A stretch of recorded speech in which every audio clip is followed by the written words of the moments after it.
Hola, ¿qué tal a todos ustedes? Muy buenas tardes a todas, a todos. Mi nombre es Héctor Manuel Guzmán Ruiz. Voy a tener el gusto de acompañarlos en esta sesión especialmente interesante, relevante.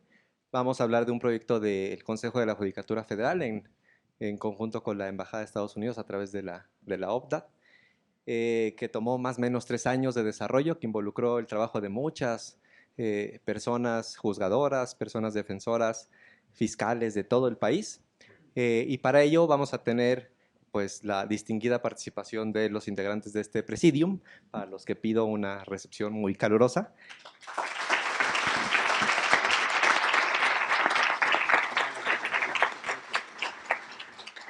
Desde luego tenemos al maestro Netzaí Sandoval Ballesteros, titular del Instituto Federal de Defensoría Pública y anfitrión de esta actividad. Muy bienvenido.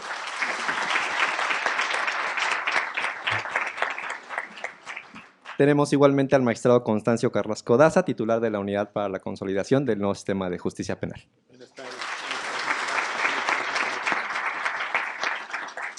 Igualmente tenemos al director de OPDAT, Nicolás Durham. Bienvenido. E igualmente tenemos al licenciado Diego Roberto Tobar, titular de la Unidad de Defensa Penal en este instituto.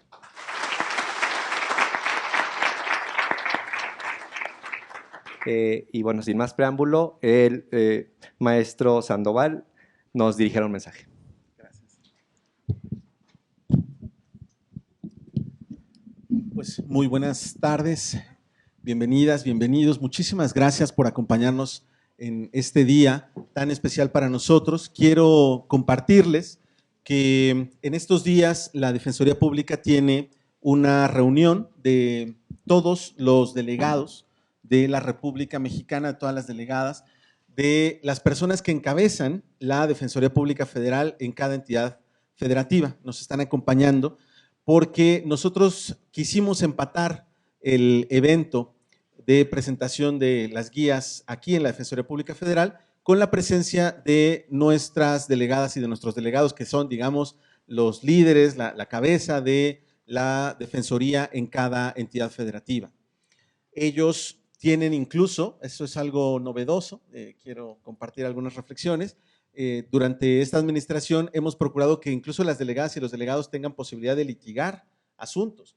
Son nuestros más experimentados y experimentadas abogadas, algunos de ellos incluso ganadoras de reconocimientos en el Poder Judicial de la Federación, y lo que nosotros queríamos es que ese puesto no se convirtiera en una labor meramente administrativa y que perdiéramos a nuestros mejores litigantes. Entonces, así como en la Fiscalía General de la República, de pronto un subprocurador o un fiscal, en fin, alguna persona puede asumir un caso y puede litigarlo, pues nosotros queríamos que también nuestros mejores y más experimentados abogadas y abogados puedan llevar asuntos. Para mí esto es muy importante, para mí es muy importante que la Defensoría Pública tenga verdadera igualdad de armas frente a la Fiscalía. Y por eso procuramos tomar diferentes medidas, algunas de ellas, si se quiere, simbólicas, como el hecho de que nuestros litigantes acudan a litigar durante las audiencias en equipo, por ejemplo.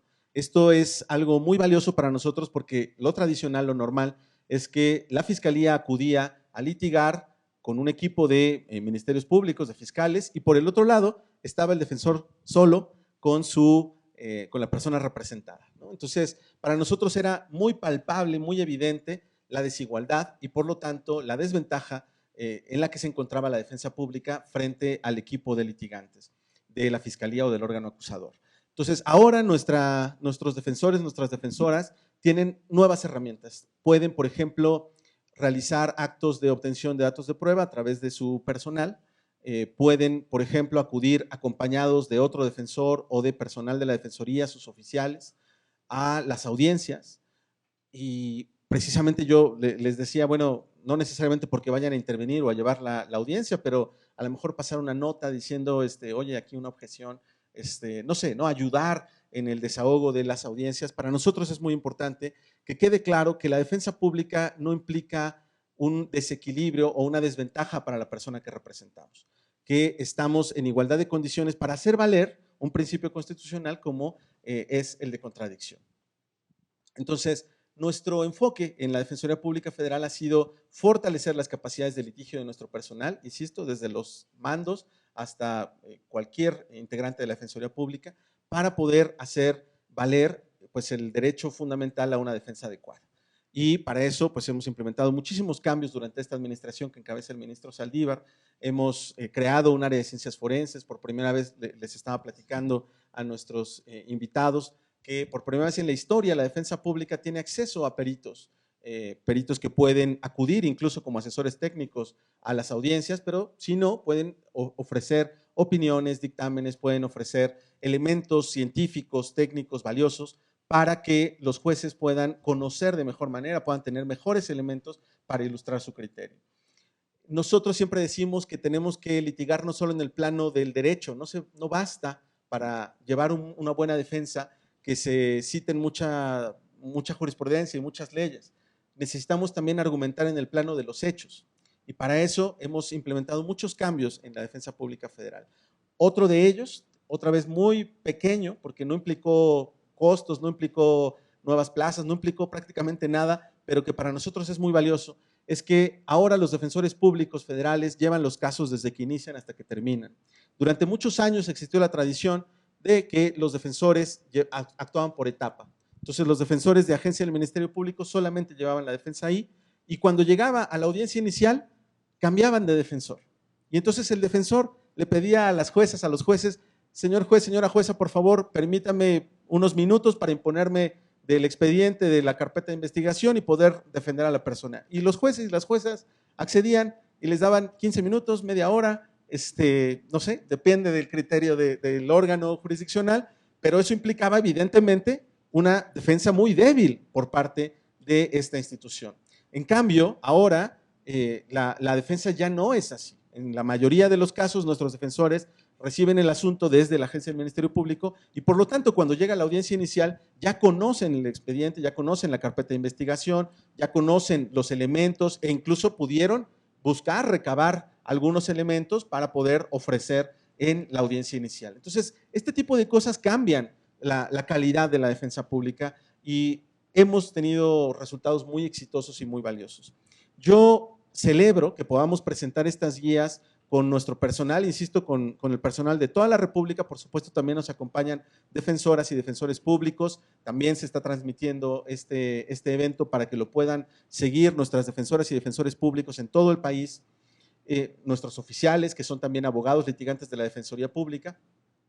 Esto es muy valioso para nosotros. Yo celebro que haya este esfuerzo. Por supuesto, felicito al magistrado Carrasco por esta visión, esta decisión de procurar eficientar, de acelerar, digamos, los procesos jurisdiccionales. Creo que uno de los grandes objetivos de estas guías es precisamente que no volvamos a caer en ciertos vicios que existieron en nuestro sistema anterior, pues que tenían que ver precisamente con juicios lentos, con juicios que las audiencias se tenían que reprogramar una y otra vez, o en fin, estamos tratando de evitar ese tipo de problemáticas, estamos tratando también de estandarizar ciertos criterios. Yo creo que va a ser un antes y un después la emisión de estas guías.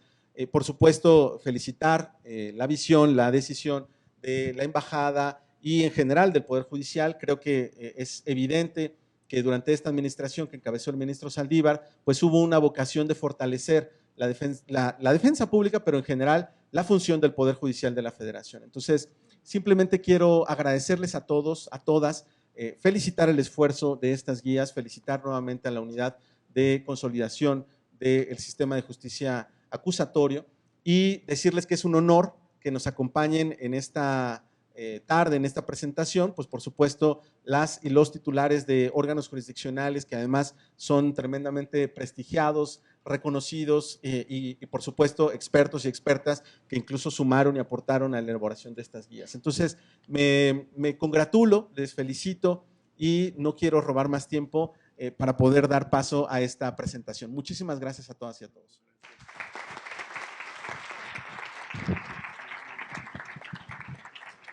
Muchísimas gracias. Maestro, escucharíamos ahora al magistrado Carrasco, por favor.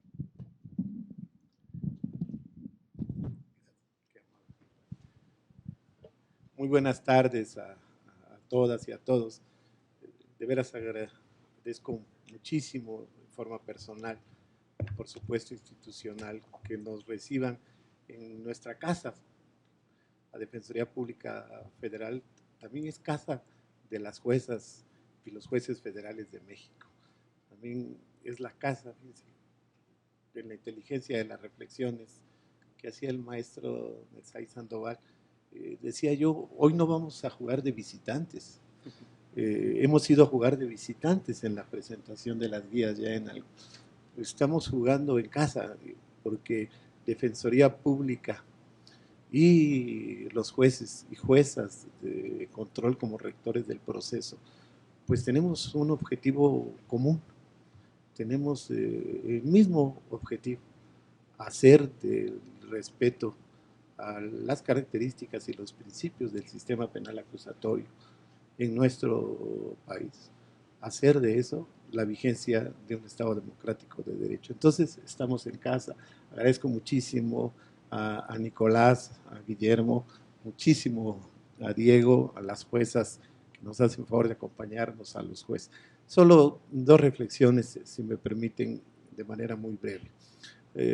Lo primero que quisiera destacar es que una de las cosas por las cuales nos emociona como unidad de consolidación, como comisión de carrera judicial, que fue la que nos impulsó, nos apoyó junto con la ODA para lograr estas guías, es que las guías son un granito de arena, contribuyen con un granito de arena al propósito que orienta la Defensoría Pública Federal desde la prosa del 2008 de la reforma constitucional en materia oral acusatoria, cuando por fin nos desprendimos de la permisibilidad en nuestro orden jurídico de que los más necesitados, los más desfavorecidos, los más vulnerables, pudieran ser defendidos por una persona de confianza.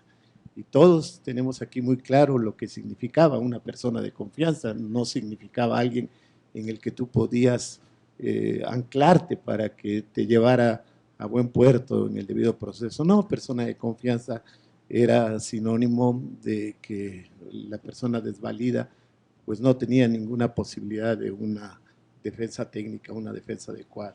Y vemos qué pasó del 2008 a la fecha. Yo creo que del 2008 al 2014 pasó poco en la profesionalización de la Defensoría Pública Federal en esta directriz constitucional que inclusive abonó la reforma del 2011 al artículo primero.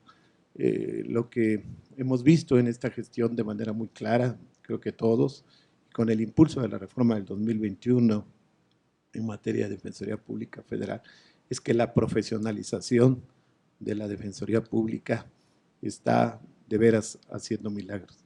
El liderazgo del maestro Netzaí Sandoval, el liderazgo del presidente de la Suprema Corte de Justicia de la Nación, el liderazgo de todo su equipo, de las delegadas, de los delegados, de los defensores, creo que está haciendo posible en la materialidad la tan anhelada garantía de defensa adecuada en nuestro país.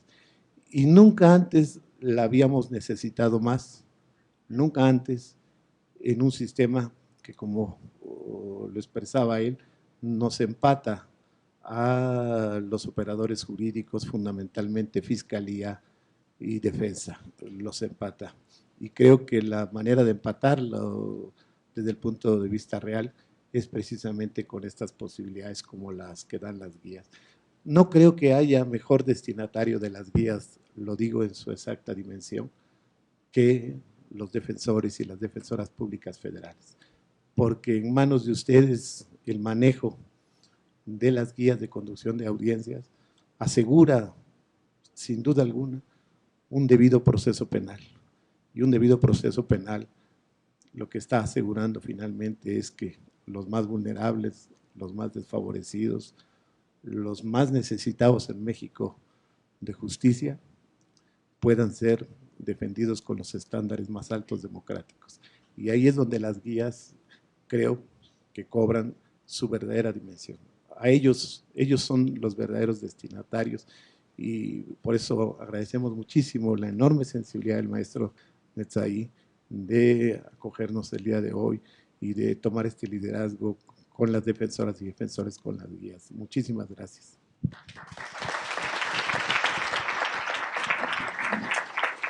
Gracias, magistrado Carrasco. Escucharíamos ahora al doctor Durham, por favor.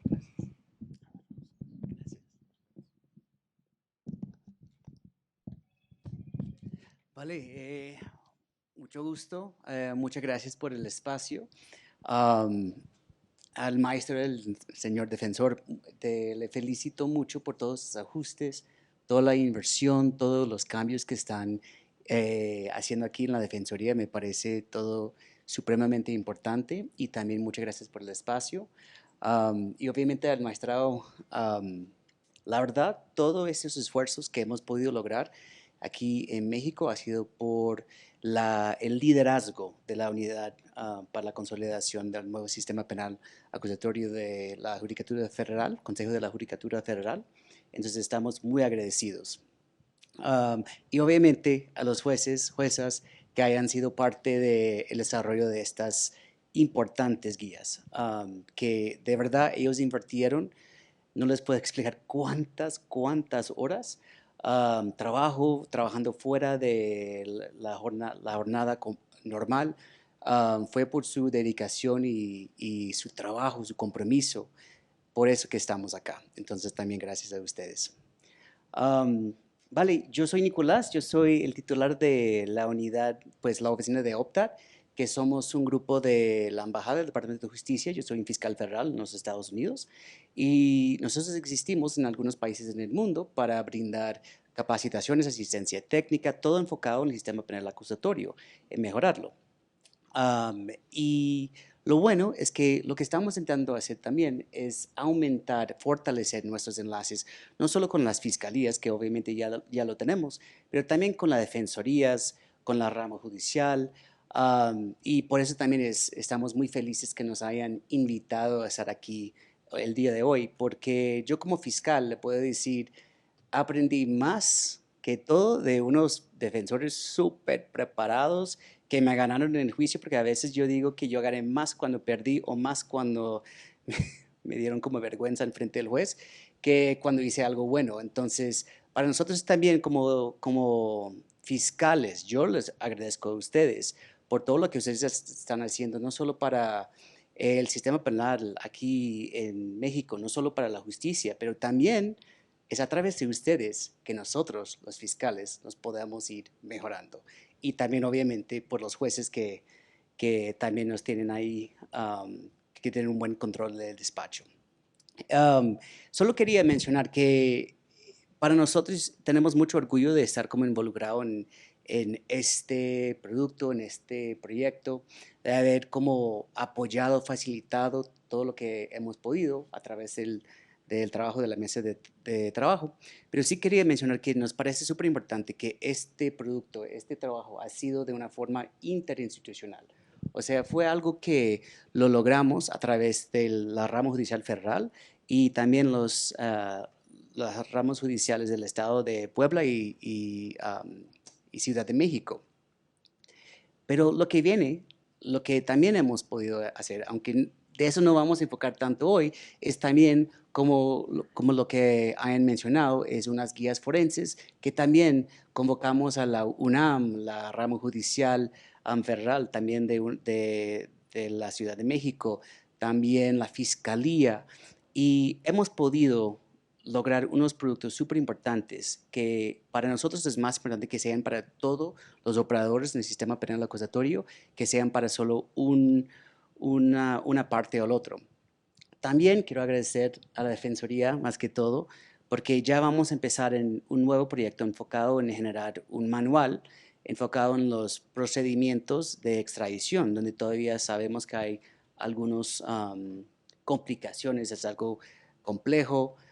Queremos generar unos protocolos, un mejor entendimiento, generar como unificar criterios, y estamos muy agradecidos que la Defensoría sí se va a hacer parte como la Cancillería y también la rama judicial en el desarrollo de estas guías que vienen aquí adelante.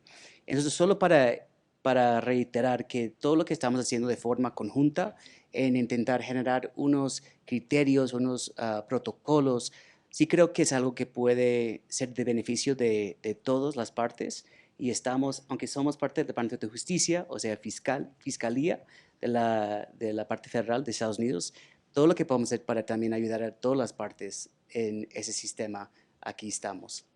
Entonces, muchas gracias por el espacio, por contar con nosotros, y esperemos que nos vayamos a ver mucho más.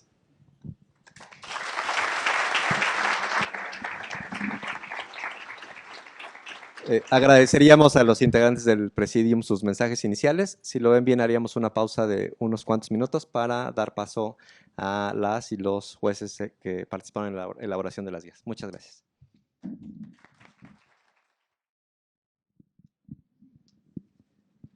Pues sin más preámbulo, retomaríamos la conversación y pues es un verdadero gusto presentar aquí a algunos de los artífices de estas guías de conducción de audiencias penales que estuvieron trabajando años, prácticamente 3 años en la elaboración de estos materiales en sesiones presenciales y de videoconferencia de 8 a 10 de la mañana, 2 veces por semana. Alguna vez por ociosidad hicimos el cálculo, bueno, lo hice yo, de cuántas horas persona involucraron estos ejercicios, y ya involucrando desde luego el tiempo de las y los jueces y del personal de apoyo y también del personal de visitaduría que estuvo acompañando estos ejercicios, más o menos son como 12,000 horas de trabajo. Entonces, sin duda que son mejorables estos materiales, pero involucran desde luego este tiempo, la mayoría de esas horas, no sé, 10,000 horas tal vez, fuera de horario de trabajo. Entonces, si ustedes lo vieran bien, yo quisiera que les diéramos un aplauso a las y los jueces.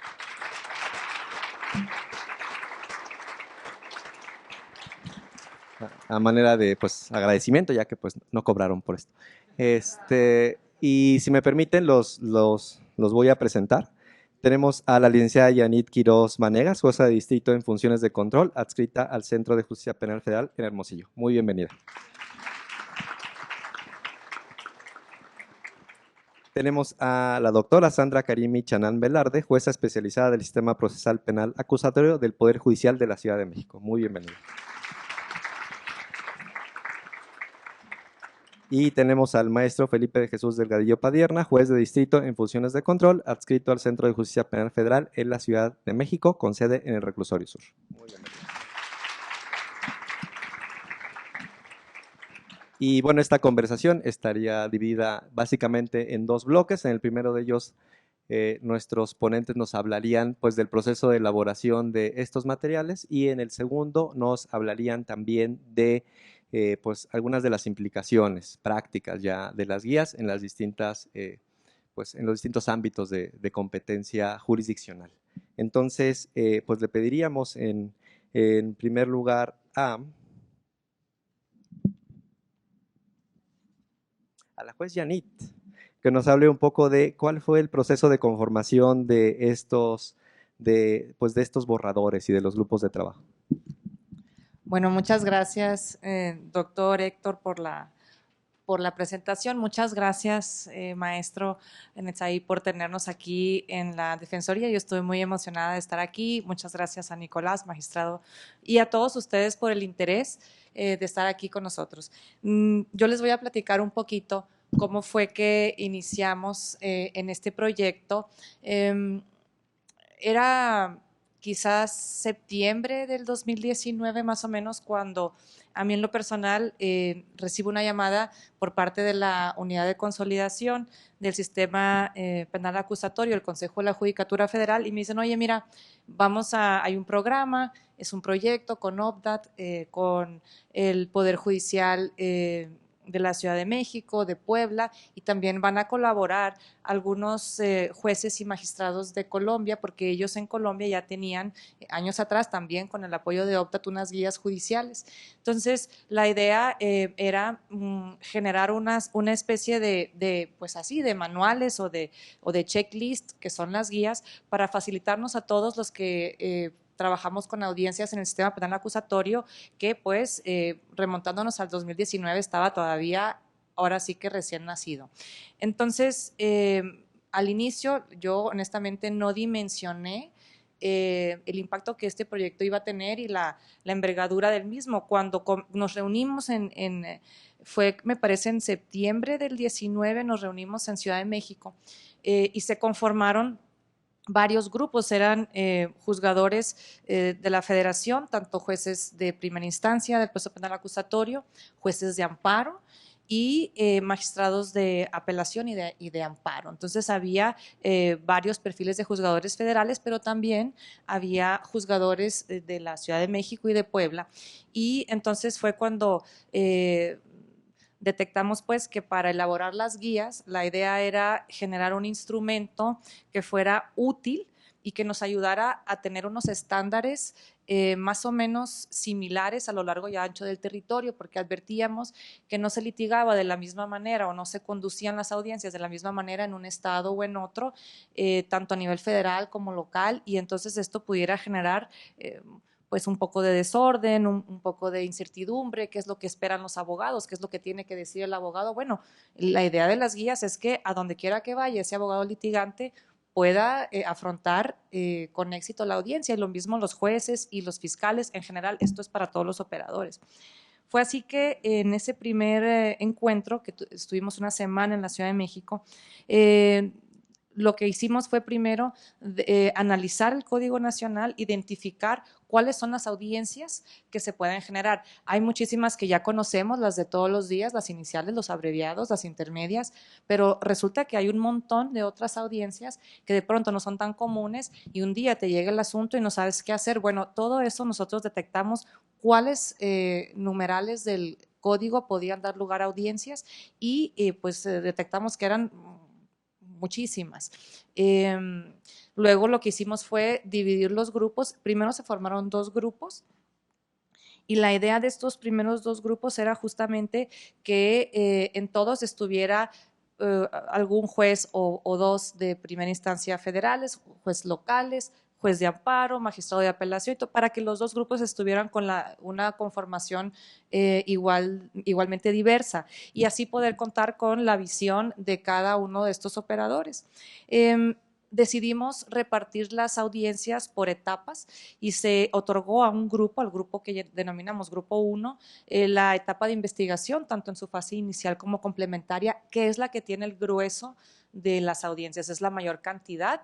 De pronto podrán algunas ser audiencias breves, sencillas, respecto de tópicos muy puntuales, pero allí sí que se dan audiencias de cosas raras, de esas cosas que uno dice, pero esto está en el código, pues sí, resulta que sí está y hay una audiencia que se puede llevar precisamente para atender ese punto en específico. Y por otro lado, el grupo 2 iba a atender y atendió la etapa intermedia y la etapa de juicio. La idea de que lo hicimos así fue justamente porque eran menos audiencias en estas 2 etapas, aunque quizás de una complejidad un tanto mayor en algún sentido, porque son audiencias que abordan varios temas. Entonces vimos que no solo son 2 audiencias o 2 guías para estas 2 audiencias de intermedia y de juicio, sino que surgieron un montón de guías porque en una intermedia se pueden plantear una serie de situaciones y para cada situación habríamos de tener una guía especial. Lo mismo para el juicio.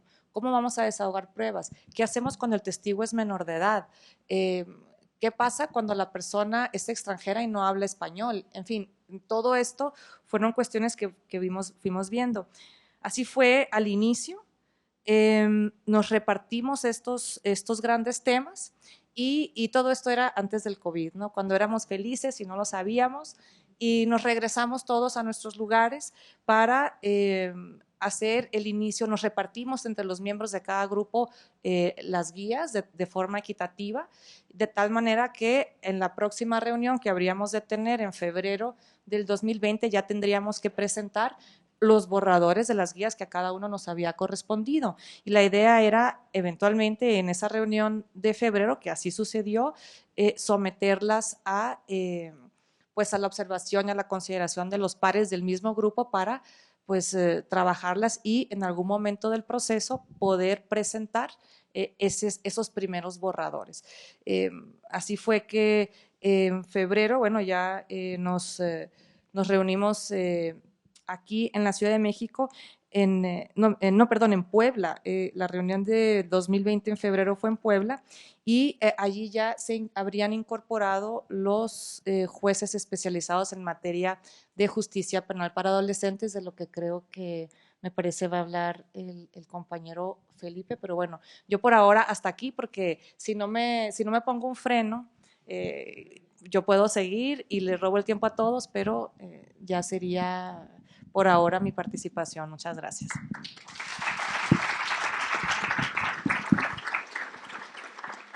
Pues bueno, ya para atender la alusión de hechos, por favor. Pues. Gracias. Bien, el tema fue, como en continuación de lo que acaba de decir Yanit, que se determinó también atender a la justicia para adolescentes. ¿Por qué? Porque la justicia para adolescentes también está inmersa en el sistema penal acusatorio. Entonces, tenemos otro punto, que los tribunales superiores de justicia de los estados son los que tienen a su cargo materialmente su ejecución. Y el Poder Judicial Federal eventualmente tenemos la obligación de hacerlo. Por lo tanto, entonces en las guías se debía de incluir este punto, en el entendido que la Ley Especial en Sistema de Justicia para Adolescentes no hace un cambio en las reglas procesales de fondo. La regla procesal madre es el Código Nacional de Procedimientos Penales. Por tanto, entonces las guías solo requerían las adaptaciones necesarias para el sistema de justicia penal para adolescentes, esto es, para niños y niñas y adolescentes. Entonces, la determinación de OPDAT, el Consejo de la Judicatura Federal y los tribunales superiores fue llamar y seleccionar a jueces especializados del Tribunal Superior de Justicia de esta ciudad y de la ciudad de Puebla, porque son los que tienen la capacitación y habían ya trabajado con el sistema de justicia como tal. Entonces, ellos iban a tener una función que no era elaborar nuevas guías, sino trabajar sobre las guías que elaboraban los dos grupos de adultos. ¿Por qué? Porque así se evita duplicar el trabajo. También enfocarse específicamente en la ley de adolescentes y, dado que no hay cambios trascendentales en la regla o estructura, implicaba también que los compañeros jueces del foro común especializados en adolescentes harían también una labor de revisión, que esto es también la otra parte, que necesitábamos forzosamente una revisión y cómo iba a hacerse esta revisión. Este grupo de trabajo iba a apoyar a esa llamada revisión cruzada, incluir la normativa especializada, así como guías específicas de la materia, que sí las hay, porque la ley de adolescentes tiene temas muy específicos. Por ejemplo, hay una audiencia que a mí me llama mucho la atención que se llama audiencia de determinación de edad. O sea, desde ahí esto se puede debatir de forma pública y abierta, y es una guía especializada. Entonces, tenían que considerarse también qué guías eran específicas de esta materia. Para eso estaban los jueces, que ellos ya sabían qué guías se habían llevado y ver en qué parte de su ley estaban consideradas, para que tuvieran un doble fundamento. Entonces, así se compaginaban la norma madre, que es el Código Nacional de Procedimientos Penales, con la ley especial.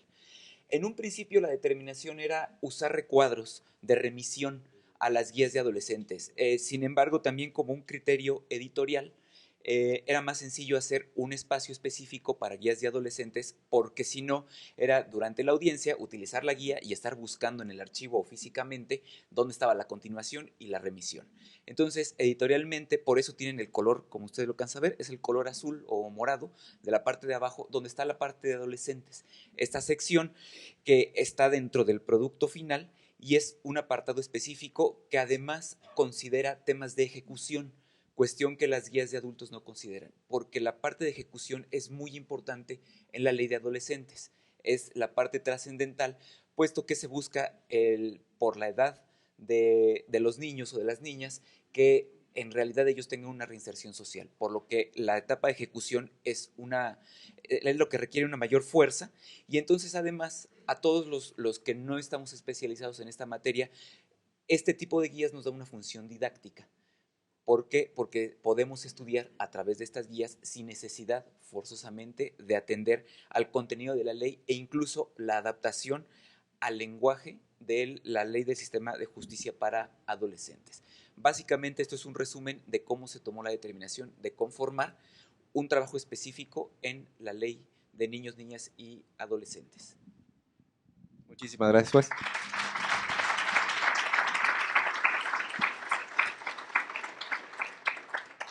Y pues la jueza Sandra Karimi, ¿podrías comentarnos cuál fue el proceso de revisión de los borradores para generar la versión final? Sí, con gusto. Antes que otra cosa, maestro Netzaí Sandoval Ballesteros, gracias por su hospitalidad. Es un honor y regocijo estar en esta maravillosa sede. También, antes de continuar, quisiera dar mi agradecimiento al Consejo de la Judicatura Federal, a la Unidad para la Consolidación del Nuevo Sistema de Justicia Penal, a la Oficina Internacional para el Desarrollo de Sistemas de Procuración de Justicia, así como a la rama judicial de la República de Colombia. Sin su invaluable talento, apoyo y compromiso, este noble proyecto no estaría viendo la luz. Gracias, gracias, gracias. Atendiendo al tema que me toca comentar, compartir con ustedes, nosotros, como ya lo comentó la juez Yanit, estuvimos divididos en dos grupos, nos prorrateamos la cantidad de guías que surgieron del análisis del Código Nacional de Procedimientos Penales, nos tocó un promedio de 8 o 9 guías por cada uno de los participantes de los grupos y comenzamos a hacer un proyecto de cada una de estas guías. Una vez que lo tuvimos terminado, lo sometimos a consideración del resto de los compañeros de cada uno de los grupos. Fueron discusiones muy largas, había muchas guías, nos tardamos horas en concretar tal vez la posición de una coma, un sinónimo que nos llevaba precisamente a desvirtuar la naturaleza de las guías porque tuvimos mucho cuidado en evitar sesgos, en comprometer nuestro criterio y eso fue muy difícil porque pues todos tenemos un perfil incluso vocacional que tendemos a, pues nosotros queremos resolver, ejecutar y a veces imponer, ¿no? nuestro criterio porque consideramos que es el adecuado, el indicado. Entonces, eso nos costó mucho trabajo, discutimos muchas horas, muchas guías, hasta que finalmente recogimos los comentarios de todos los compañeros, se insertaron al proyecto inicial del redactor de cada una de estas guías.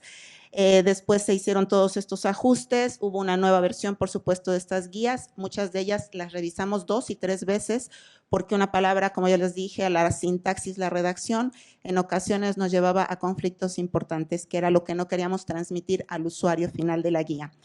Después hubo lo que nosotros le denominamos una revisión cruzada, los compañeros solo nos quedamos 3 personas de cada uno de los grupos, pero nos intercambiamos justo para que los compañeros que realizaron y redactaron las guías de la etapa intermedia y de juicio, revisaran las que se realizó el grupo de la investigación inicial y complementaria, justamente para que ellos traían ya, digamos que de manera objetiva podían ver el trabajo que hicimos todos, porque pues eran nuestras hijitas, ¿no?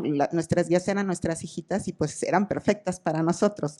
Entonces ya vienen los compañeros del otro grupo de una manera totalmente objetiva, pero además con una finalidad muy interesante para paliar de alguna forma los sesgos o la ceguera de taller, ¿no? Porque muchas veces ya no vemos lo que estamos, insisto, nuestras hijitas tampoco éramos muy objetivos en muchas ocasiones y los compañeros cuando revisaron nuestras guías también aportaron muchos comentarios que adicionamos y que también recapitulamos y volvimos a discutirlas y bueno, ya había ocasiones que era discusión sobre discusión, pero de todas ellas resultó pues todas ellas resultaron óptimas al efecto.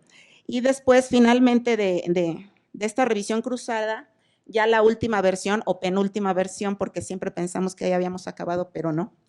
Mediante la plataforma electrónica se atendieron comentarios. No sé si tú tienes el número de comentarios que atendimos aproximadamente, ¿no? Sí, alrededor de 2,700 comentarios. se subieron estas penúltimas versiones de las guías después de la revisión cruzada a esta plataforma electrónica, en donde instituciones involucradas tanto en la procuración como la impartición de justicia, así como la academia, también hicieron esta cantidad de observaciones y que también tuvimos que atender una a una. Regresamos a versiones anteriores, regresamos a discusiones, pero siempre con toda la cordialidad y con todo el ánimo de que las cosas salieran de la mejor manera. Y recurrimos en otras reflexiones y bueno, esa ya fue la última de las versiones, aparentemente, porque después ya hubo ahí detallitos, pero ya más bien ya de la edición propiamente. Ese fue el transcurso. Fue tortuoso, sí, fue muy tortuoso, pero pues son nuestras hijitas, como ya dije, y estamos muy orgullosos de ellas. Eso es todo.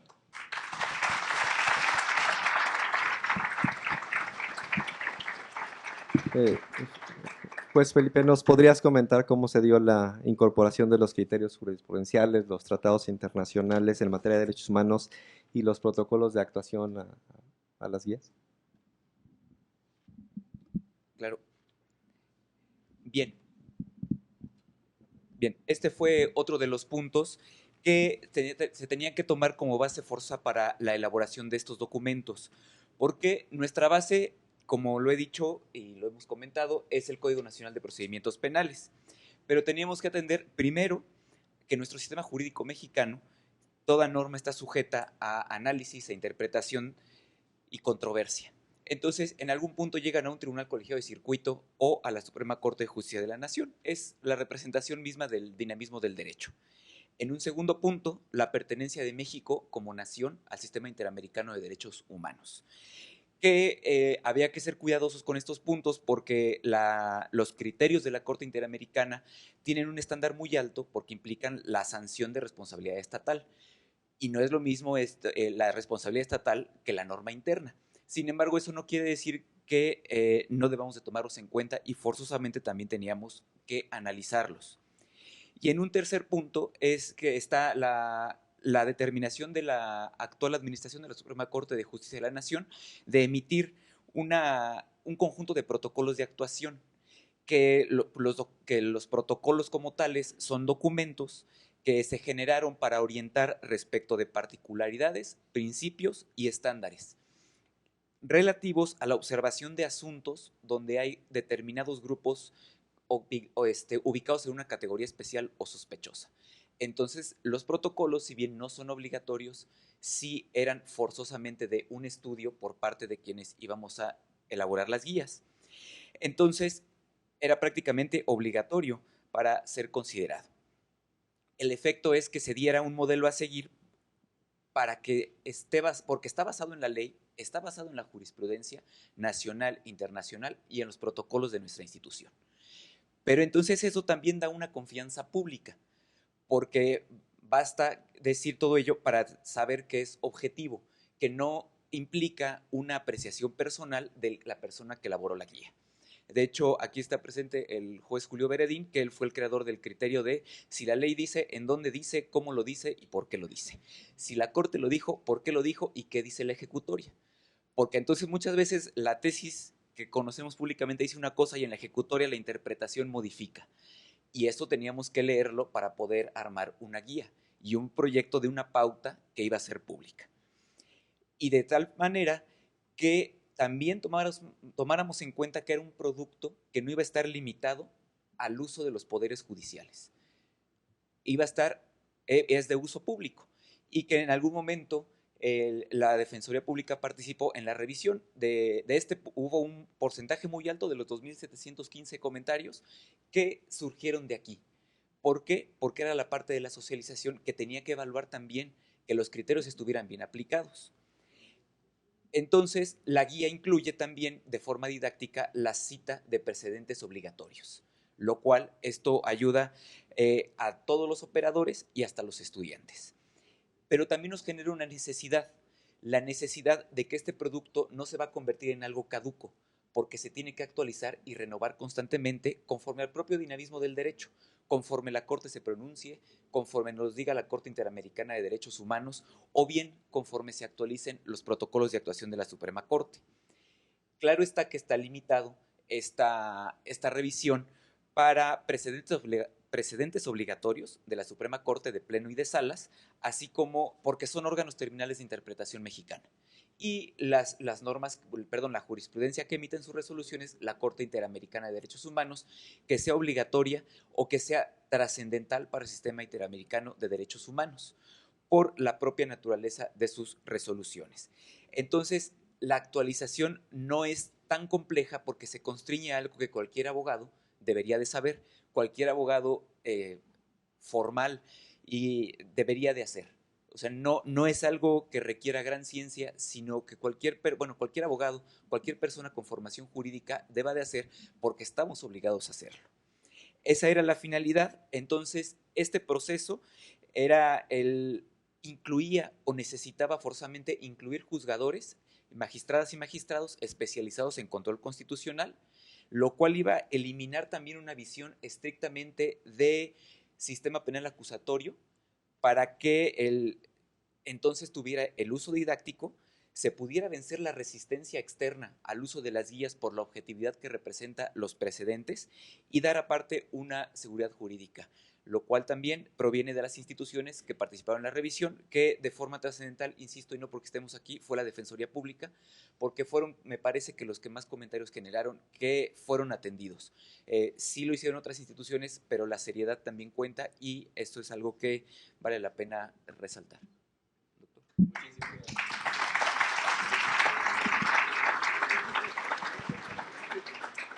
Y cerrando este primer bloque, juez Janit, ¿nos podrías comentar un poco sobre cuáles fueron los aspectos en donde se hizo mayor hincapié en esta socialización interinstitucional?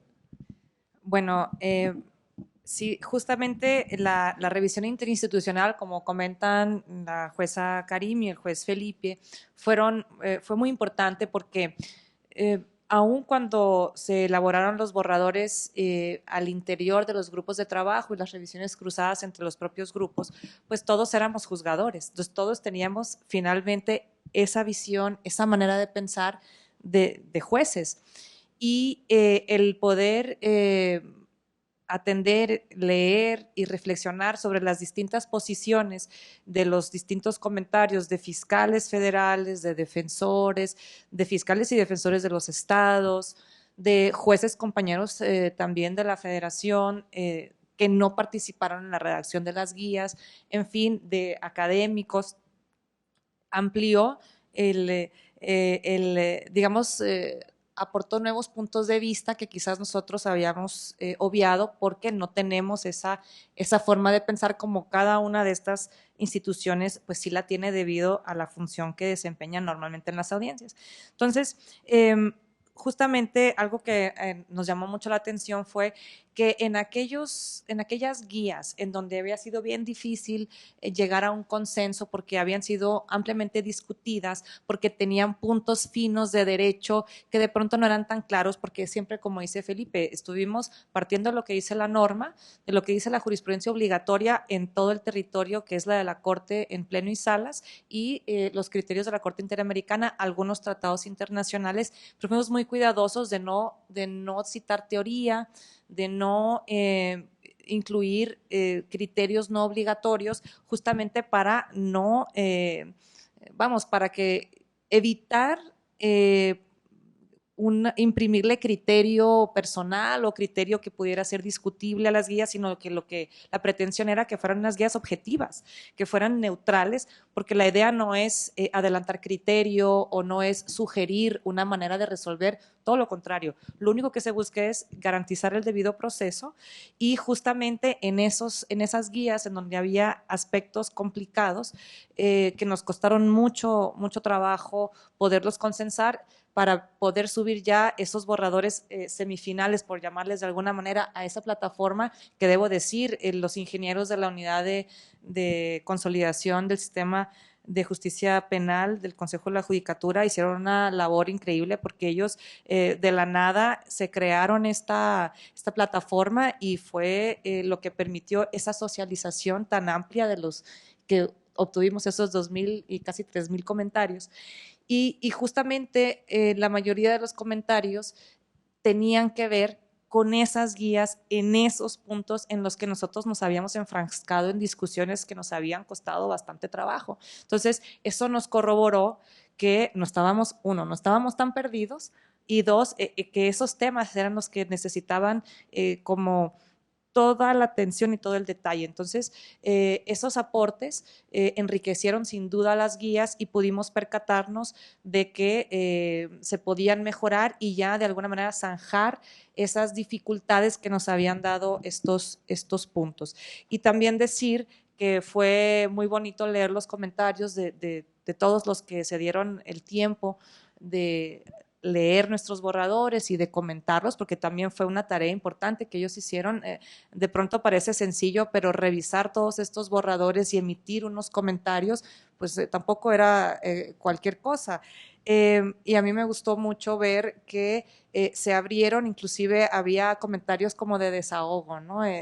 Quejas, críticas al propio Poder Judicial, a lo que se resuelve en ocasiones por nosotros los jueces, por los compañeros de amparo, y eso, bueno, a mí me pareció muy importante, porque eso deja ver que hay transparencia y hay apertura, y que y siempre el Poder Judicial, me parece, y especialmente en esta administración que está por concluir, bueno, se ha buscado eso, la transparencia, y que las personas, los operadores puedan en un plano democrático hacer suyos los debates. Entonces, estas guías son de todos, para nosotros son nuestras hijitas, como bien dice Karimi, porque le tenemos mucho cariño a este proyecto, fueron muchísimas horas, y lo más bonito es que es un proyecto que es gratuito, que es público, que está en línea, que está al alcance de quien guste consultarlo para investigación, para trabajar, en fin. Entonces, la verdad que esos comentarios de todas estas instituciones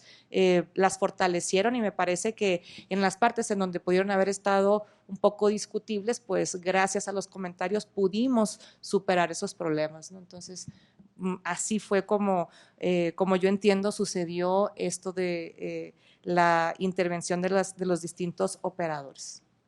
Muchas gracias.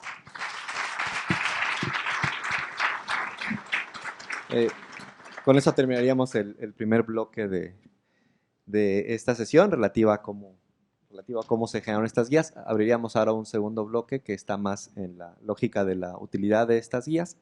Por ahí les distribuyeron un código QR, entonces si han sido curiosos, han visto que los lleva a la versión electrónica de las guías. Y bueno, sin más preámbulo, por favor, jueza, doctora Karimi, ¿cuáles serían los beneficios de estas guías en la primera instancia?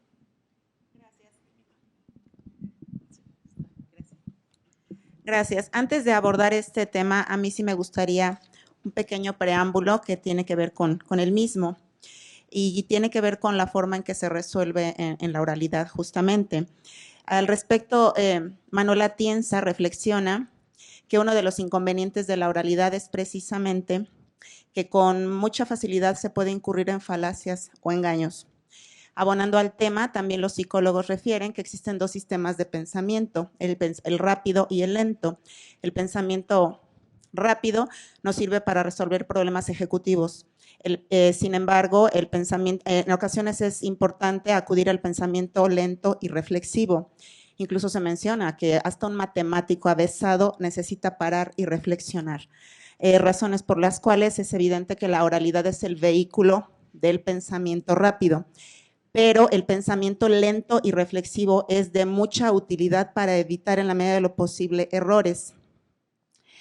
Por tanto, dada la naturaleza del sistema penal acusatorio, en muchas ocasiones es difícil parar y reflexionar, porque pues algún día un compañero decía, las audiencias no son rápidas, son vertiginosas. No podemos decir calma, porque además de que nos están grabando, tenemos que atender todas las peticiones de una manera pronta, de una manera inmediata. No podemos, incluso la ley solo nos concede, el Código Nacional de Procedimientos Penales nos concede la licencia de hasta 2 horas de receso para resolver vinculación a proceso en casos de extrema complejidad. Cuando sabemos que hay casos que se lleva más de 2 horas formular una imputación, entonces es muy complicado, de acuerdo a cómo se resuelve en la oralidad, ponernos a reflexionar. Yo tengo una experiencia al respecto cuando recién empezábamos en la Ciudad de México, y yo creo que a todos nos ha pasado, asuntos que teníamos que resolver en ese momento y que cuando uno va escuchando, ya tiene uno claro. En particular me pasó en una ocasión, yo ya tenía muy claro cómo iba a resolver, no iba a vincular a proceso por lo que escuché en la audiencia, así como me estaban dando los argumentos. Y yo estaba convencida de no vincular a proceso y hasta de darle vista al Ministerio Público, y la mujer me convenció con lo que ocurrió en la audiencia. Afortunadamente pidieron la ampliación del plazo constitucional y ya en la tranquilidad de mi oficina, reproduciendo el video de la primera parte de la audiencia inicial, a los 3 minutos de la declaración, porque a mí lo que me convenció fue la declaración de la imputada para no vincularla en la audiencia. Pero ya en mi oficina, viendo el video, a los 3 minutos de la declaración, porque ella declaró mucho tiempo, a los 3 minutos dije, por supuesto que la vinculo. No sé si me logro transmitir la idea. Ya tranquilos, ya no con esa adrenalina en mi oficina, uno reflexiona de otra manera. Por eso es que traigo a colación este tema. Y estas guías evidentemente serán una herramienta fundamental para dotar tanto al juzgador como al resto de los operadores de los elementos necesarios para concentrar todos los elementos cognitivos en la cuestión de fondo. ¿Por qué? Porque en muchas ocasiones estamos, yo creo que a todos nos ha pasado en alguna ocasión, y si no a mí sí me ha pasado, que estamos tan ocupados en tantas cosas. Es muy sencillo ver una audiencia como espectador, hasta con unas palomitas las podemos ver, y desde la impunidad que nos da ese lugar de estar observando, decimos, ay, ese defensor, qué barbaridad, ¿cómo se le ocurre decir eso? Ay, ese Ministerio Público, que lo amarren, ay, y cosas, ¿no? O el juez, por Dios, que sí, pero es una cosa muy, muy distinta. Entonces, porque estamos en muchas cosas, estamos todos, del rol que estemos jugando, estamos escuchando los juzgadores lo que nos están diciendo, pero ya también estamos prospectando para dónde va el argumento y ya estamos buscando nuestra tesis, nuestro argumento, pero en ese momento ya en lo que estamos viendo o armando la determinación, ya algo nos dijeron que ya no escuchamos, y entonces después no le puedo decir, ¿me puede repetir la pregunta? No.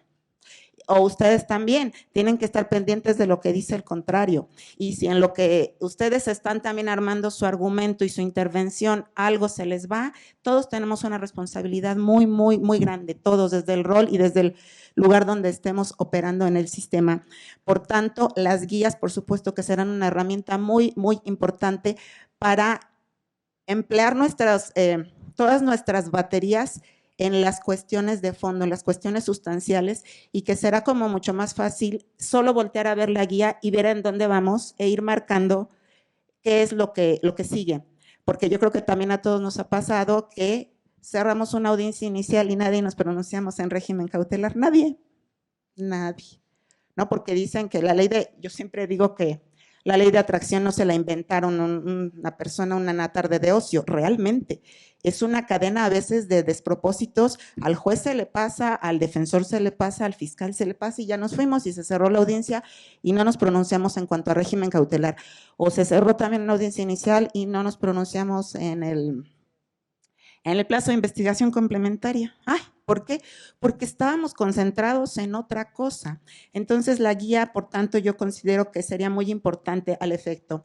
Otra de las quejas, otro tema que considero de mucha utilidad, de acuerdo a este planteamiento, es una queja recurrente que hay, y quiero pensar que en todas las entidades y en todos los tribunales, y la frase les va a parecer muy familiar, que cada juez tiene su propio Código Nacional de Procedimientos Penales, ¿no? O sea, ¿con cuál te toca? No, pues con el que pide A, B y C. No, a mí nada más me pide A y D. Entonces, eso es muy importante. Pareciera inocuo de entrada, pero en la praxis sí tiene una relevancia muy importante. A mí en ocasiones me han reclamado los litigantes porque me dicen, oiga, es que usted no me calificó la detención porque, o otro juez no me calificó la detención porque no le di tal información que usted sí quiere, o viceversa. Bueno, entonces, ¿qué quieren los jueces? Pónganse de acuerdo. No es, sí, no es eso. Lo que pasa, bueno, cada quien tenemos, como lo dijimos, nuestro criterio, pero lo sacamos de las guías. Y fue en el Estado de México en donde un defensor público nos dijo eso. ¿Qué es lo que quieren ustedes? Bueno, no es lo que nosotros, no es que cada quien tenga un capricho. La guía, y es lo que le contestamos a ese defensor en el Estado de México, si ustedes siguen los puntos de la guía, yo les puedo garantizar que no va a haber un juez, porque ese fue el ejemplo, el control de la detención. No va a haber un juez que no les controle una detención, porque no le dijeron en un robo el contenido del testigo de capacidad económica en un control de la detención. Eso no puede ser. A lo mejor hay jueces que quieren o necesitan más información, pero si ustedes siguen el mínimo contenido de las guías, yo les puedo garantizar que eso no va a incidir o va a impactar en las determinaciones. En este sentido, también advertimos, en muchas ocasiones, forma es fondo. Por tanto, por supuesto que las guías son una herramienta fundamental para poder cumplir todos y cada uno de los tópicos de las materias de las audiencias. Así, en este sentido, también advierto que serían de utilidad para transparentar la actividad jurisdiccional, porque con esta situación que parece chiste, pero es la realidad, ¿no? Es que cada juez tiene su código, o oiga, ayer usted me resolvió el mismito asunto, me lo resolvió distinto, pues, ¿qué le pasa? ¿Es de como amanezca el de humor el juez? No, los asuntos no son iguales, pero todos esos comentarios, esas especulaciones también se van a paliar a través del uso de las guías. ¿Por qué? Porque tienen precisamente el lineamiento que hay que seguir para cada una de las audiencias, e incluso esto puede involucrar hasta la integridad o la forma de actuar o la ética del juzgador y de los operadores, porque también se presta a la especulación y ¿por qué le dijo esto en esta audiencia y le resolvió una cosa y ayer le dijo otra distinta? No. Así como está la guía, y yo creo que eso también apoya en mucho a una justicia más transparente, pero también a una mejor rendición de cuentas, tanto ante cada una de las instituciones como ante la sociedad. Lo dejé por último, pero no es lo menos importante, para mí incluso creo que es de lo más relevante. La gente que me conoce, que ha tenido audiencias conmigo, no sé qué tan bien les caigo, creo que no muy bien, pero soy muy incisiva en el tiempo. Estas guías nos van a ayudar muchísimo en la optimización de recursos materiales y humanos, y a lo que voy es que no les caigo muy bien porque soy muy incisiva cuando les digo que el tiempo es el único recurso que no se recupera. Y nosotros ya, con estas pocas sesiones que hemos tenido haciendo simulaciones y haciendo conteo incluso de que los tiempos que se llevan con las guías o sin las guías, sí ha sido relevante el ahorro de tiempo, y por tanto yo creo que esta es una de las cuestiones de más utilidad en el uso de las guías. No olvidemos que, como lo dijo Séneca, justicia tardía no es justicia, y como yo les digo en todas las audiencias y les molesta, es esto, que el tiempo no se recupera. Y también me gusta mucho una frase de un poeta inglés de nombre Thomas Tozer. ¿Lo dije bien? ¿Sí? Thomas Tozer, gracias. Él se pregunta que si hay un peor delito que el de perder el tiempo. Muchas gracias. Y ya nada más por último, este ya es un anuncio. Es algo personal. Lo que le dije al principio, maestro, de verdad es un honor estar aquí, no es una frase hecha. Yo en lo personal, y yo creo que muchos de nuestros compañeros, porque ya lo han comentado de alguna forma aquí en el panel, sabemos que la Defensoría Pública para mí son los héroes de la película. De verdad, estamos muy honrados de estar aquí. Y yo ahora que nos reincorporamos después de la crisis sanitaria, a los defensores con los que trabajo les dediqué unas palabras en una pequeña cartita que les hice. No tuve tiempo de imprimir una carta para todos ustedes porque además con la grata noticia que son delegados, dijo, de toda la República. Bueno, entonces a mí me gustaría entregársela a usted, y si usted me hiciera favor de entregárselas a los delegados, pues yo creo que es un poco el sentir que tenemos de lo que es la Defensoría Pública, es todo un apostolado. Muchas gracias por la labor que desempeñan, son mis favoritos. Ya lo dije.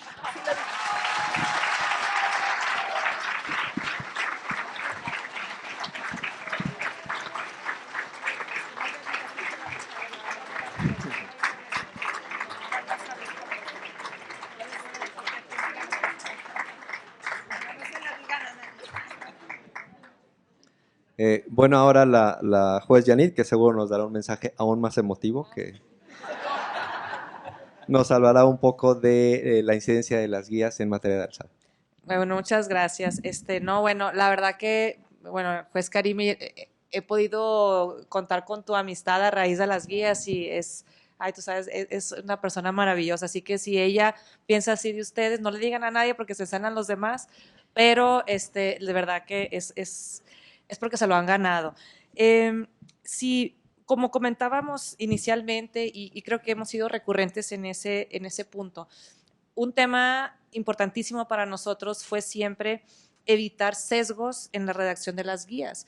Y el objetivo es garantizar el debido proceso. Si uno garantiza el debido proceso, podemos tener al menos la tranquilidad mental y también espiritual de que hicimos lo que estaba a nuestro alcance para que se lograra la justicia en ese caso concreto, que nuestra justicia es imperfecta, que nuestra justicia es limitada, que siempre hay cosas que se pudieron haber hecho de mejor forma, quizás, pero la idea es reducir el error y determinar cuestiones justas conforme a la ley. Entonces, el debido proceso es algo que se cuida en estas guías y se cuida porque en cada una de las guías en donde se van desarrollando todas las audiencias, pues van paso a paso conforme a la norma procesal y en aquellos asuntos o en aquellas guías en donde también tienen aplicación criterios de la Corte o de la Corte, de la Suprema Corte Mexicana, de la Corte Interamericana, en fin, algún protocolo y pues lo incluimos para apoyar a todos los operadores. Y algo muy importante, estas guías ciertamente van a ser muy útiles para ustedes, defensores públicos federales, quienes en cierto sentido tienen una capacitación privilegiada. El Consejo de la Judicatura Federal se encarga de mantenerlos a la vanguardia. No es la realidad de todos los defensores del país. Habrá defensorías públicas estatales con presupuestos más modestos, habrá defensores particulares también con despachos muy modestos. No todos los defensores particulares vienen de despachos con los recursos, digamos, académicos, de instrucción, económicos o con los grandes clientes como para poder tener una defensa de película.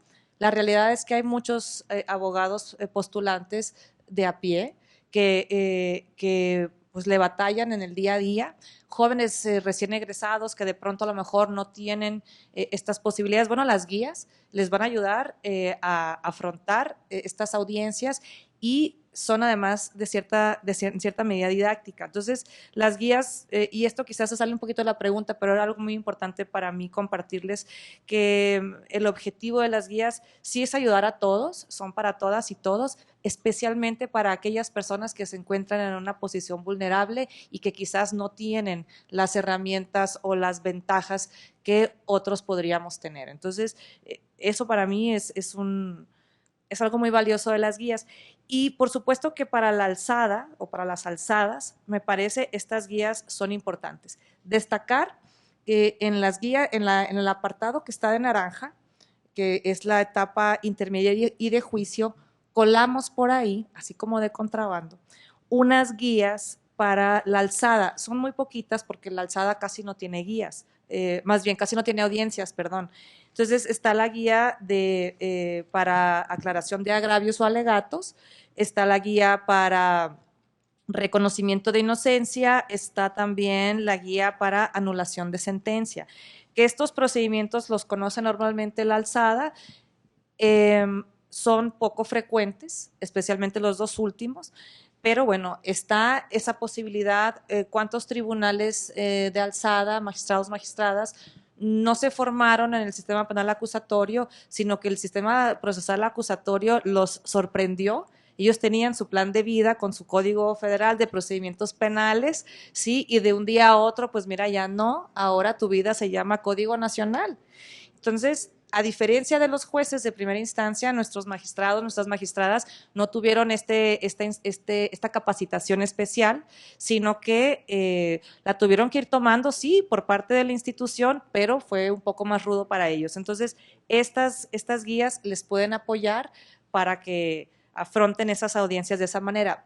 Pero más allá de esas audiencias, cuando las alzadas revisan el trabajo de nosotros, jueces de primera instancia, estas guías, pues me parece son muy valiosas, porque como comentaba Felipe en un inicio, estas guías, una revisión rápida de la guía, le permite a quien la analiza o a quien la lee tener un panorama general, cuál es la legislación que hay que tener en cuenta, la ley nacional de víctimas o a lo mejor la ley de adolescentes o el Código Nacional en una parte específica. Vienen los artículos, vienen desglosados los artículos. Si hay algún punto sobre el que ya se haya pronunciado la Suprema Corte, viene la referencia. Entonces, para quien va a revisar, es muy útil tener la guía porque puede contrastar, puede abrir, poner su video, la audiencia inicial y irse de inmediato a la guía de audiencia inicial para ver si se cumplieron todos y cada uno de los pasos. Entonces, ciertamente eso también va a ayudar a facilitar el trabajo a los tribunales de apelación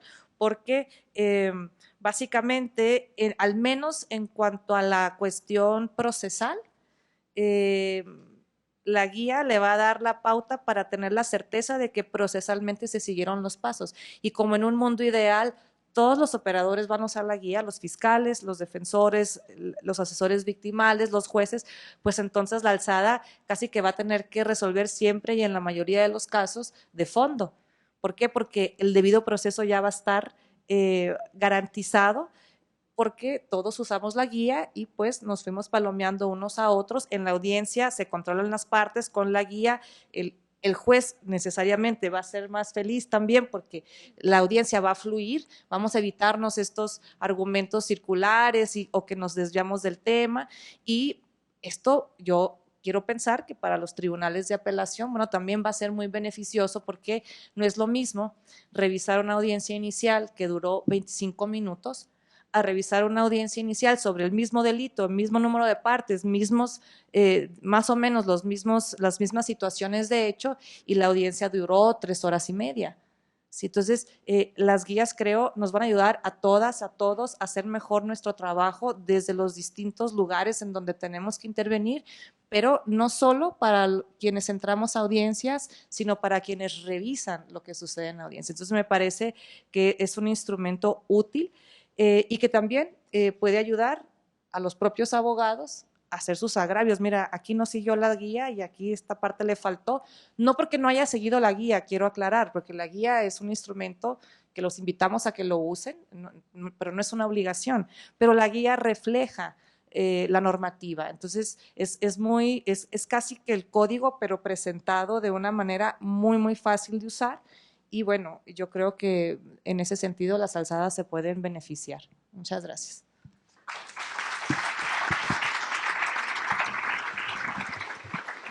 Y bueno, pues Felipe, ¿podríamos escuchar tu perspectiva de la utilidad de las guías en el amparo indirecto? Con gusto. Bien, para concluir esta parte, como había comentado hace un momento, uno de los puntos obligados que se consideró era incluir en los grupos de trabajo jueces, juezas, magistradas y magistrados especializados en control constitucional. Porque necesitábamos sacar un poco la inercia de ser solo jueces especializados en sistema penal acusatorio. Ya se había logrado mucho con nombrar jueces especializados de fuero común y fuero federal. Pero faltaba este paso, el control constitucional. Y en ambas instancias, esto es el amparo como tal y en la revisión, para que tuviéramos esa visión al momento de elaborar las guías. Recordemos que no hay un solo asunto o no hay un solo caso que sea de una sola instancia. Es muy raro que en una sola instancia acabe, salvo que sea por salida alterna o terminación anticipada. Entonces, era necesaria la visión de control constitucional, lo cual esto entonces implica que al tener los recursos de todas las instituciones íbamos a tener ya más una visión más genérica y más integral de cada audiencia, pero considerar la audiencia como un acto procesal en sí mismo. Entonces, la visión era ya total y utilizábamos los recursos disponibles, esto es, los recursos de la OPDAT, del Consejo de la Judicatura Federal, de los Tribunales Superiores de Justicia de la Ciudad de México y de Puebla, en ambos fueros. Entonces, así se generan las pautas y las guías que además dan la posibilidad de hacer una revisión antes de ser socializada entre nosotros mismos. Pero aquí, en el punto al que voy, es que fuera revisado por los ojos del control constitucional, que es donde en muchas veces nos atoramos o donde muchas veces tiene que pasar ese tamiz cualquier proceso o cualquier hecho.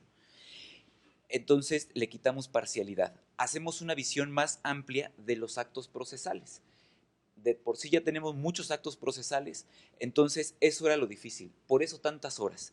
No nada más el arrastrar el lápiz por un juez de control o un juez de tribunal de enjuiciamiento, sino que además el ojo del amparo. Y el Poder Judicial de la Federación tiene la trayectoria especializada en amparo por evidente facultad constitucional. Entonces, en el juicio de amparo indirecto, lo que tratamos es basar esta revisión de control constitucional, pero para que los órganos lo utilicen como un medio de análisis en sus actos reclamados y que puedan tener entonces el uso de la guía como una base para la revisión. Prácticamente siempre lo hemos dicho desde hace unos 6, 7 años que el juicio de amparo y el sistema penal acusatorio fue el choque de dos mundos, porque las reglas del juicio de amparo datan de hace muchos años y no coinciden con las reglas del sistema penal acusatorio. Entonces, compaginar y adaptar ha sido un choque muy, muy complejo, y entonces, si nosotros al momento de discutir la formación de una guía o una pauta teníamos las dos visiones, tendríamos una posibilidad de reducir nuestro margen de error. Entonces, que las guías sean una herramienta para hacer una revisión sin sesgos por parte de todos los operadores. O sea, que use un modelo a seguir porque hay una unificación en el acto procesal y evitar lo que ya dijo Karimi, que cada juez tenga su propio Código Nacional de Procedimientos Penales. Tenemos una unificación del criterio de aplicación de la norma, porque no hay una interpretación, es lo que está en el código hecho en una versión amigable. Entonces, así también el que lo revise tiene una visión ya unificada de la ley y del acto en sí mismo, el acto procesal en sí mismo, que a su vez hace las veces de acto reclamado. Esa determinación jurisdiccional que se toma en una audiencia como un acto procesal o como una determinación. Así el secretario o proyectista que lo va a revisar o el titular también ya tiene una base, un fundamento, porque también necesitamos ser honestos en que no necesariamente un juez de amparo forzosamente presidió en su momento una audiencia de sistema penal acusatorio. Lo mismo sucede con los magistrados y los magistrados. No presidieron unas audiencias y les faltaría esa visión de lo que es estar ahí en la batalla y resolviendo minuto a minuto lo que se necesita. El reto es que los jueces de amparo indirecto utilicen este modelo de revisión como un sistema, pero esto también implica un respeto a la autonomía del órgano jurisdiccional de amparo, porque no se les obliga a usarlo, se les da como una herramienta. ¿Qué es lo que se busca? Que permeen, porque al utilizar esa herramienta y si conlleva una cita, entonces se va a replicar en todos los operadores. Y esa réplica constante va a conllevar aumentar la funcionalidad de las guías o de las pautas como una herramienta, y es un mecanismo real para una revisión de control constitucional. Y entonces así también un defensor que se acerque a la guía podrá formular conceptos de violación o motivos de disenso que pudieran atender a la guía, pero no a qué se realizó, qué no se realizó, pero ir al fondo del asunto. Y seré un poco impertinente para no acabar con esos amparos donde se concede porque no se proyectó la cédula profesional del defensor. Porque se va la imagen. Ajá, porque se fue la imagen 3 segundos de la audiencia o lo peor, o sea, y yo lo he dicho en público y en privado, donde dicen, es que no exhibió la cédula del Defensor Público Federal. Digo, por Dios, eso es deslegitimar a esta institución, porque somos de la misma institución y somos compañeros. Y eso nos deslegitima a nosotros como juzgadores, porque parece que abrimos una audiencia de juego, y deslegitima al defensor que fue a la audiencia y se desgastó porque no presentó su cédula, cuando además ya pasó por un mecanismo institucional que está en la ley para ser validado y pertenecer a la institución. Entonces, necesitamos una unidad real para que forzosamente estas guías sirvan sirvan de verdad de algo y no acabemos con concesiones de amparo que no tengan sentido.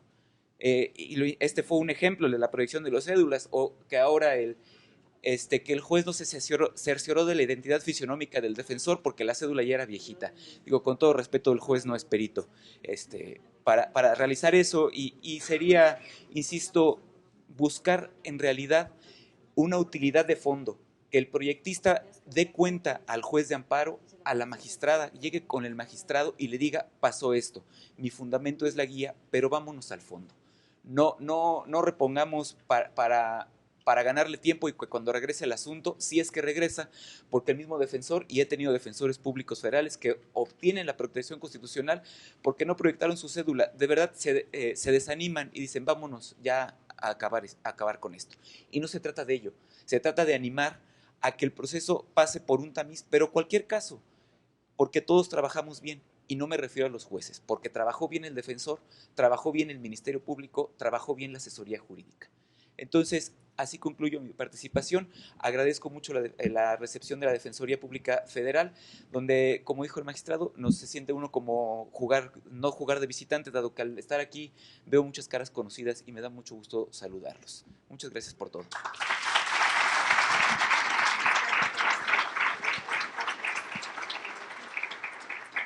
Y para cerrar este bloque de intervenciones, escucharíamos a la juez Yanit con una reflexión final sobre las guías y el amparo directo. Muchas gracias. Pues en el amparo directo pasa un poquito también como con la apelación y con el amparo indirecto, pero todavía es más doloroso, ¿no? Porque ya pasaron algunos meses de investigación complementaria, a veces más de un año, a veces se está llegando al umbral de los 2 años, sobre todo ahora con la pandemia, que se retrasaron algunos procesos. Finalmente, el asunto se dicta la autoapertura a juicio, eventualmente se encuentra un espacio en la agenda, y aquí yo quiero ser, ya que estamos en casa, ¿verdad?, con la confianza que nos tenemos, pedirles encarecidamente, y lo hago en nombre propio, la abogada que está en Sonora lo saben, y pues los que no lo saben, creo que hablo no solo por mí, sino por todos los compañeros. El tiempo en sala es muy valioso. Tenemos miles, y es literal, miles de asuntos en los centros de justicia, en cada uno de los centros. Hay algunos centros que tenemos miles, hay otros que tienen cientos, pero realmente la carga es alta. Entonces, lograr tener un espacio disponible de sala, con el personal reducido, con los pocos jueces que somos, con los pocos defensores que son, fiscales pareciera que son muchos, pero bueno, de igual manera, el tiempo de todos es muy valioso.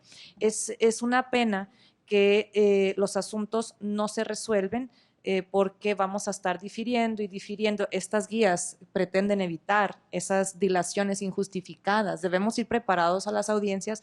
¿Por qué? Porque el tiempo que yo no le voy a dedicar a un asunto que ya tenía programada una audiencia es el tiempo que dejo de dedicarle a otra persona que quizás ese día pudo obtener su libertad de haber habido un espacio para ese asunto en la agenda. Entonces, vayamos a las audiencias con el ánimo de que se resuelvan los temas de manera objetiva. A veces es necesario diferir, bueno, se difiere, pero la cosa es aprovechar el uso de las salas, que es limitado. Ahora, ¿esto por qué lo traigo a colación? Porque, bueno, ya finalmente logramos aperturar la audiencia de juicio, logramos que las partes tengan sus testigos y todos hacemos un esfuerzo bien grande, desde la fiscalía, desde la defensa, cuando hay víctimas, pues también los jueces, y resolvemos. El asunto se apela, más o menos las apelaciones suelen ser no tan tardadas, pero luego llega el amparo directo. Y el asunto entonces pareciera que duerme el sueño de los justos, porque habrá circuitos en donde serán más rápidos, habrá otros en donde serán un poco más tardados, pero la realidad de las cosas es que los tribunales colegiados son una especie de, hacen el cuello de la botella, porque no solo atienden a los asuntos federales, atienden a todas las jurisdicciones, aquellos que son mixtos, aquellos que son semiespecializados, y los especializados pues ni se diga. En ese sentido, finalmente, un año después de promovido el amparo, se resuelve. Y se resuelve para dejar sin efectos la audiencia de juicio, retrotraerla, porque el tribunal de enjuiciamiento no corroboró que la foto de la cédula fuera la foto del defensor y que entonces a lo mejor no sabemos si el defensor público federal realmente era él o alguien lo suplantó, qué sé yo. Entonces, las guías lo que van a hacer es ayudar al asunto que desde la primera instancia vaya bien, bien sólido para que pueda superar todos estos tamices de la alzada, del amparo y que los resista y el procedimiento como tal, la cuestión procesal, salga vencedora para que el tribunal colegiado no tenga más remedio que resolver el fondo del asunto. Porque vamos, si la anulación obedece a una violación procesal trascendental que dejó sin defensas al quejoso, bueno, por supuesto, se celebra que haya un tribunal colegiado que atienda esa cuestión y que retrotraiga el asunto a juicio, pero deberían de ser los menos de los casos. El tema sería que en la mayoría de los casos el asunto vaya procesalmente limpio y que si hay una violación procesal, bueno, que puedan analizar la trascendencia de la violación, hasta dónde impacta esa violación.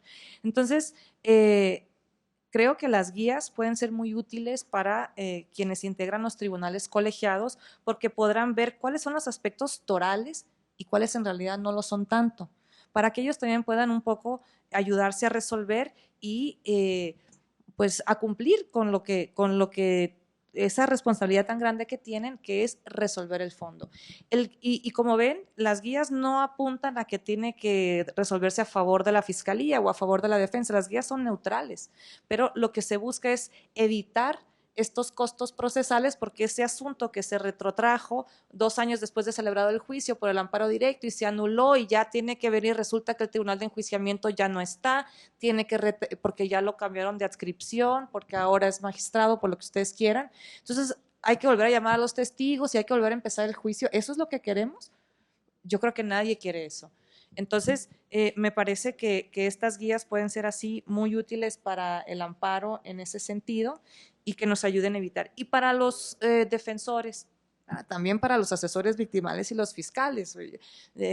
Yo no quiero hablar de favoritos porque me gusta pensar en la igualdad y todos tienen una posición importante que defender, pero, y los invito, y esto es así como que una de mis guías favoritas, pues es la relacionada con el interrogatorio y contrainterrogatorio. Yo los invito a que la utilicen cuando estén en juicio, les va a facilitar, como no tienen ni idea, la labor en juicio porque vienen establecidos puntualmente y además es muy amigable el formato, entonces es fácil de ver, lo pueden ver mientras están litigando, cuáles son, en qué momento objetar, por qué motivo es objetable la pregunta.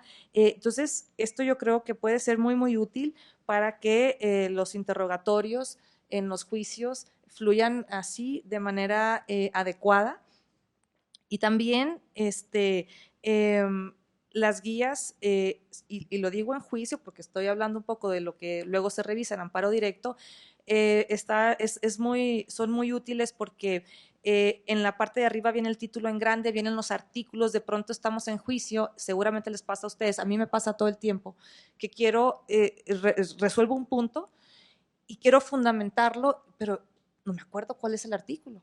Y entonces me pongo a buscarlo en la computadora, me pongo a darle vueltas al código y estoy entonces nerviosa porque el tiempo pasa y yo quiero decirle el artículo, quiero fundamentarme y no puedo, pues la guía tiene los artículos así grandotes arriba con el título. Entonces, es el artículo 376, el del ejercicio de litigación que quiere usted realizar. Entonces, les ayudará a ustedes y nos ayudará a nosotros y yo esperaría que los tribunales colegiados no se vean en la necesidad de reponer asuntos, sino de resolver el fondo. No importa si me lo conceden, pero que me lo concedan de fondo. Y no por mí como titular o como juzgadora, sino por las personas involucradas para que su asunto se resuelva.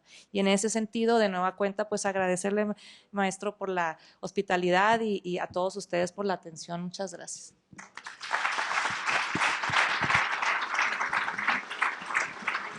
Le agradecemos a la jueza. Tenemos un espacio de preguntas y respuestas y la transición hacia ello sería escuchar al defensor Heraclio Escobar Bernal, como el prócer sinaloense casi, que nos transmitiría su experiencia en la aplicación de estas guías.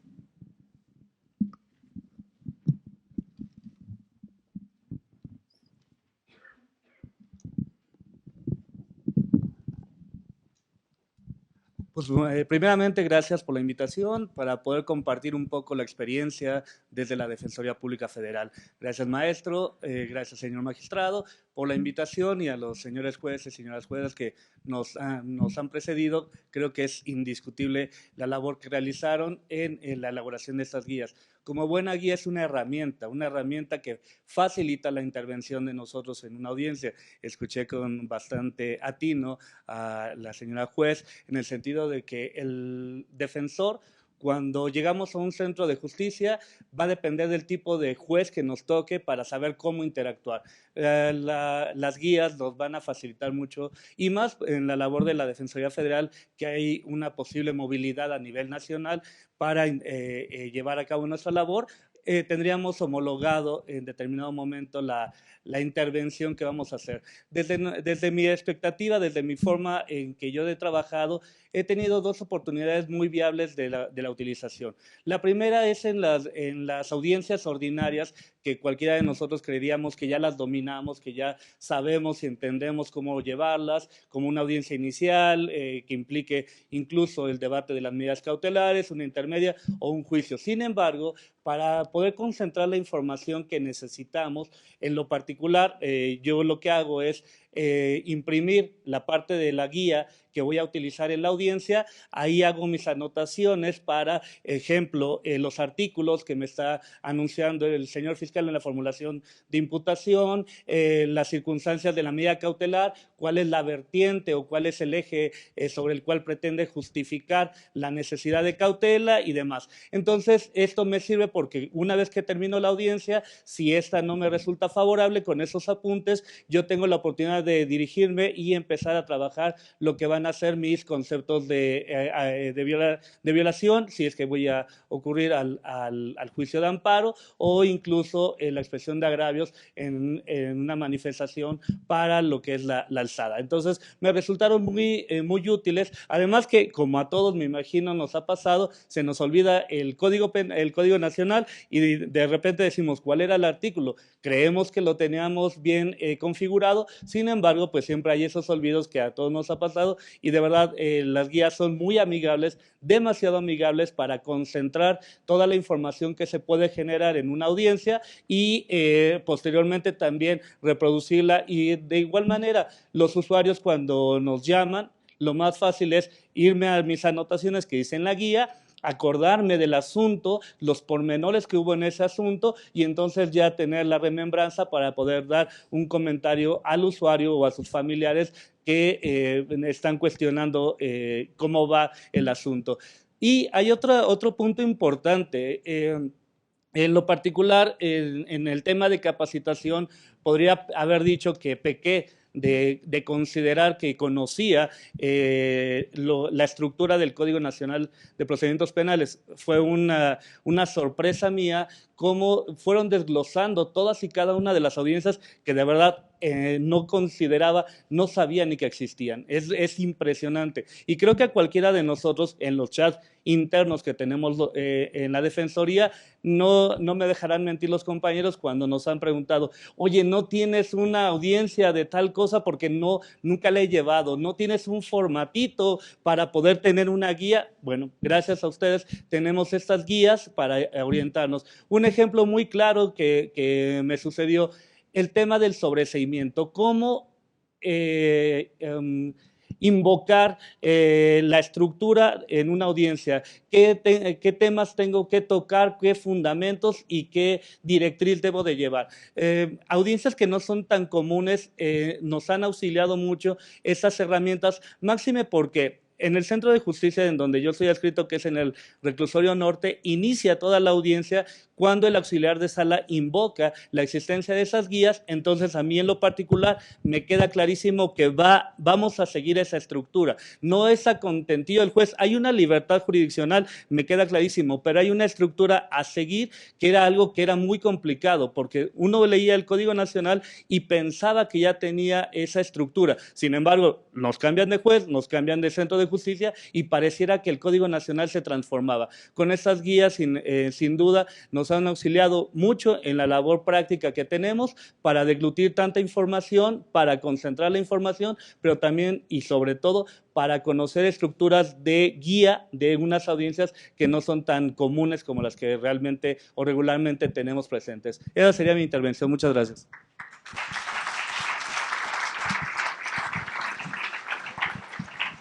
Le agradecemos mucho al defensor. ¿Habría algún comentario o participación por parte de las y los defensores? Por favor, allá. Alfonso.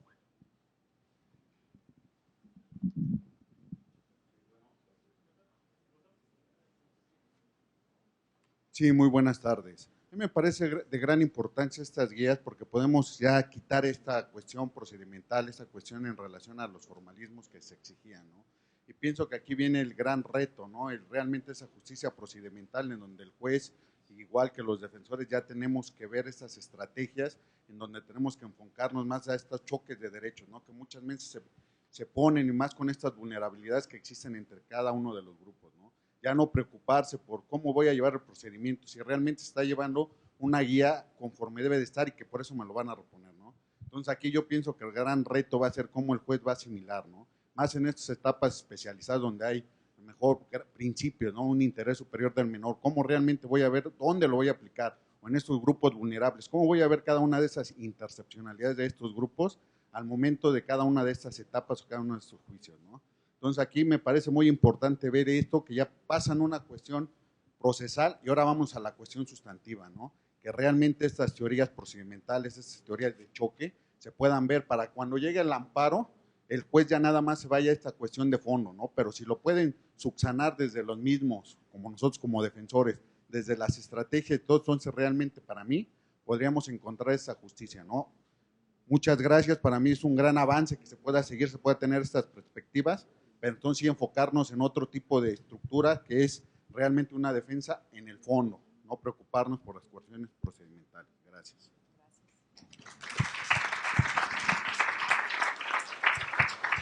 No sé si hubiera algún otro comentario o participación. Entre tanto, aquí tenemos uno. Gracias, ¿qué tal? Buenas tardes. Gracias a todos por el apoyo y la invitación.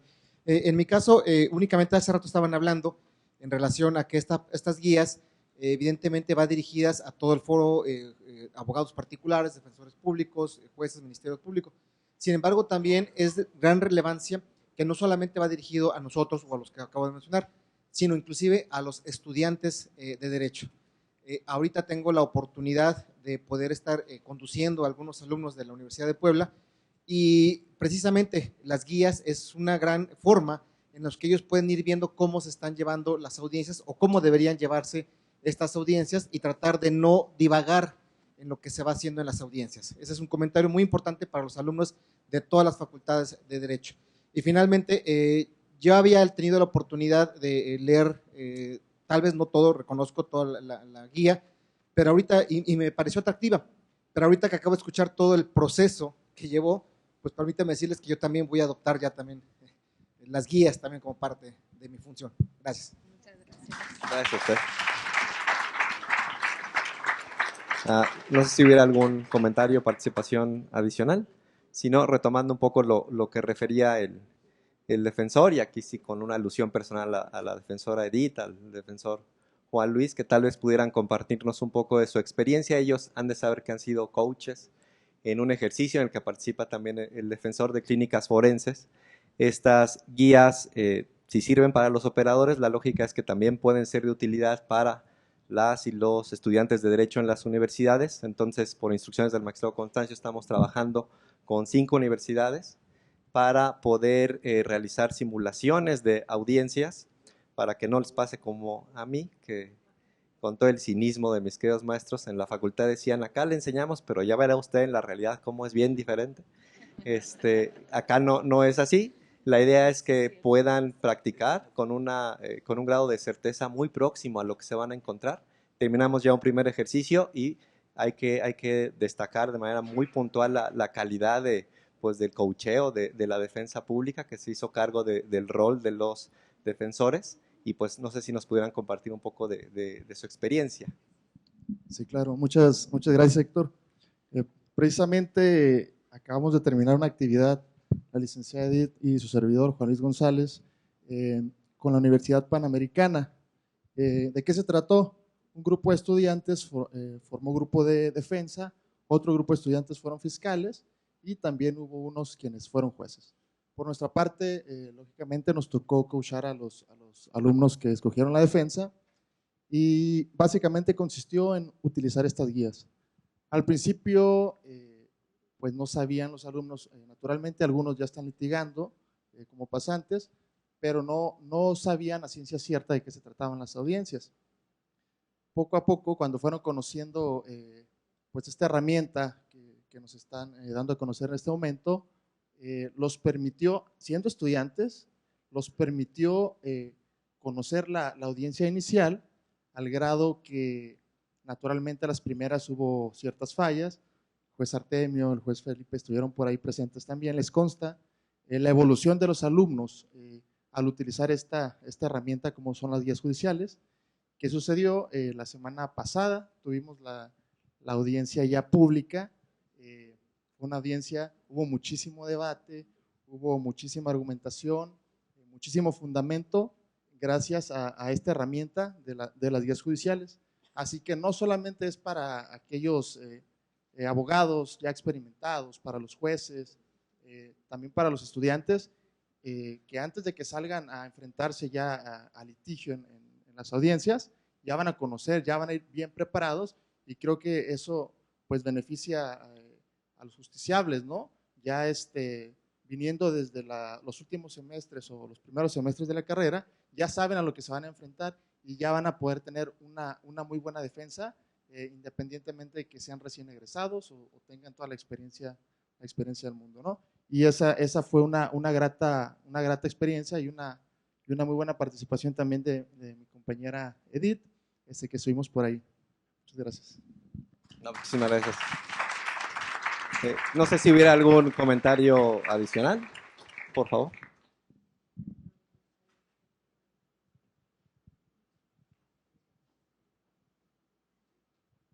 Hola, buenas tardes. Sin duda alguna, o sea, estas guías son y serán de una gran ayuda para todos los que estemos inmersos dentro de este sistema de justicia. Mi pregunta es, porque creo que sería interesante que así fuera, ¿llevan un interés de llegar a ser de cierta obligatoriedad para el uso de las mismas o quedarán solo así como unas guías de apoyo? ¿Quién?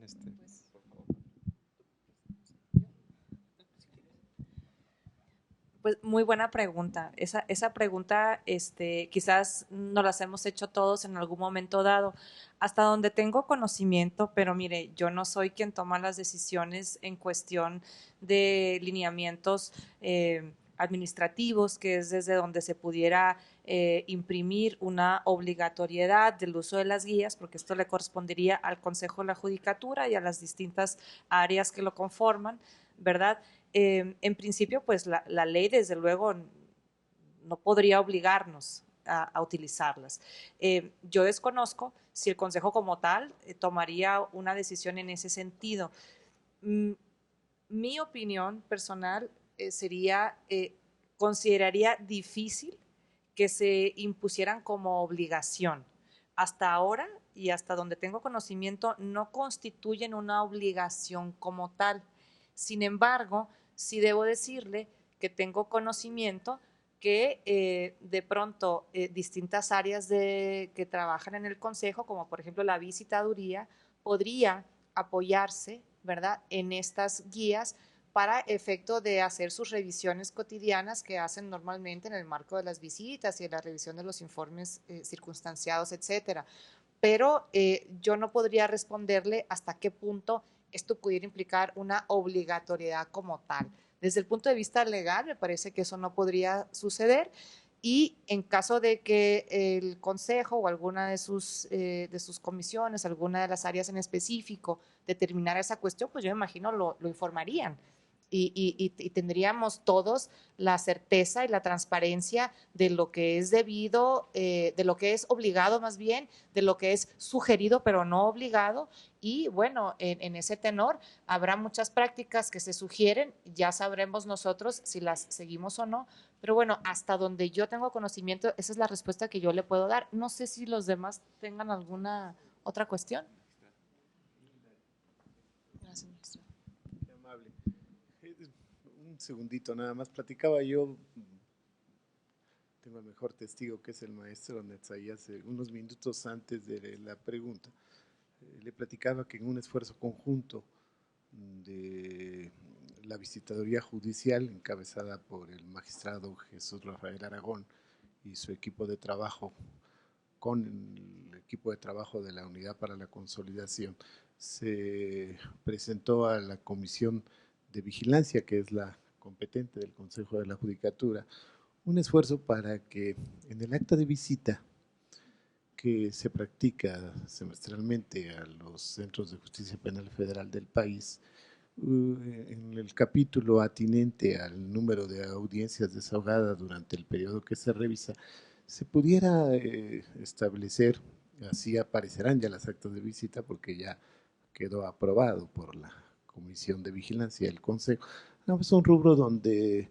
se estableciera si en esta conducción de las diferentes audiencias las juezas, los jueces de control, los jueces y juezas del Tribunal de Enjuiciamiento habían consultado, se habían apoyado, habían ocupado como un instrumento de trabajo por un protocolo de actuación o guías de conducción de audiencias judiciales, y se pone como por ejemplo las guías de conducción de audiencia judicial del Consejo de la Judicatura Federal, es decir, entonces una sugerencia a las juezas y a los jueces, tanto de control como tribunal de enjuiciamiento, pero es una sugerencia en beneficio de los propios juzgadores de todas las partes procesales y de todos los operadores, porque eso le da a los jueces, lo han explicado, no agrego nada más yo, de manera impecable las juezas y el juez Felipe Delgadillo, de manera impecable. Si yo conduzco una audiencia bajo parámetros que están ya con un rigor técnico del tamaño que han escuchado, más de 12,000 horas, jueces muy experimentados, asesoría de jueces del Sistema de Justicia Penal Oral Acusatorio de Colombia, que inició en el año 2000. Si tienen este proceso tan riguroso, pues creo que es una manera de invitar a juzgadores cuando hagan su checklist, de decir, pues claro que en estas audiencias tuve como parámetro de mi actuación las guías de conducción de audiencia judicial. Entonces es una manera de empezar a generar esta vocación que para el uso de las guías. Gracias. ¿Algún comentario o pregunta final? Ay, por favor.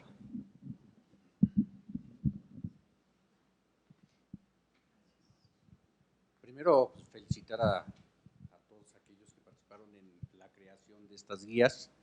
Creo que es una herramienta fundamental para todos los defensores y todos los integrantes de una audiencia. Solamente es una pregunta, la desconozco, si en materia de ejecución han hecho el mismo ejercicio, si lo tendrían que ponderar o tendrían alguna iniciativa al respecto de las audiencias en materia de ejecución. Si me permite, el magistrado podría avanzar una respuesta. No se consideraron originalmente ni el tramo de extradición ni el tramo de ejecución de sanciones.